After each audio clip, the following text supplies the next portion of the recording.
या चैनल को कौन सब्सक्राइब करेगा? वीडियो देखने से पहले सब्सक्राइब कर दो चैनल को।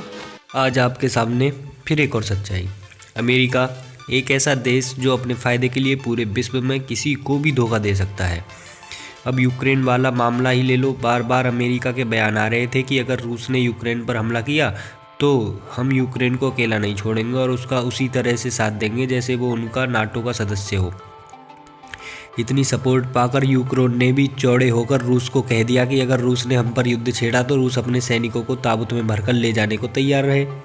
पर अचानक कल रूस के साथ बातचीत में अमेरिका ने खुलासा किया कि रूस और यूक्रेन के युद्ध में अमेरिका सिर्फ रूस पर आर्थिक प्रतिबंध लगाएगा, पर उसका इस युद्ध में कूदने का कोई इरादा नहीं है क्योंकि यूक्रेन नाटो का सदस्य नहीं है। अब यूक्रेन उसी तरह ठगा से महसूस कर रहा है जैसे आर्मेनिया अजरबैजान के साथ युद्ध में रूस द्वारा ठपा हुआ महसूस कर रहा था।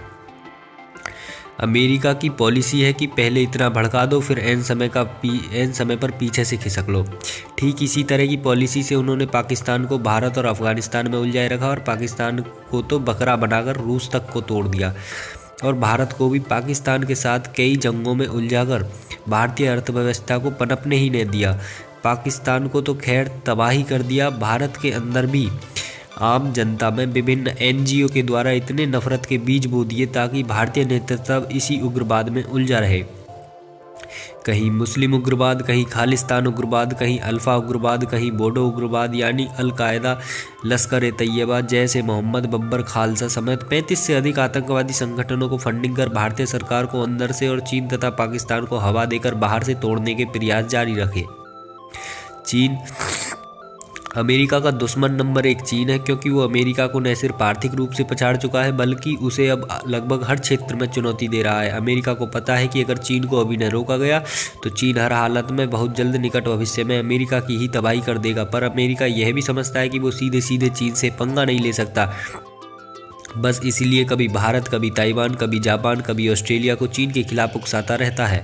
उधर चीन को भी पता है कि अगर उसने भारत को अभी न रोका तो भारत ही इसकी तरक्की में सबसे बड़ा रोड़ा है और उसके विश्व विजय अभियान के सपने को कभी पूरा न होने देगा। मोदी के आने से पहले चीन ने भारत की कांग्रेसी सरकार को खरीद रखा था और भारत को अपनी जेब में पड़ा समझ रहा था। वैसे भी वो धीरे धीरे भारत पर आर्थिक तौर पर कब्जा कर रहा था, पर मोदी ने आकर चीन का सारा खेल बिगाड़ दिया। तब चीन ने भारत को तोड़ने के लिए बॉर्डर पर आकर धमकाया, पर मोदी ने सेना के मामले में सेना के सामने सेना और हथियारों के सामने हथियारों का मिरर डिप्लॉयमेंट करके चीन को भी हतप्रभ कर दिया।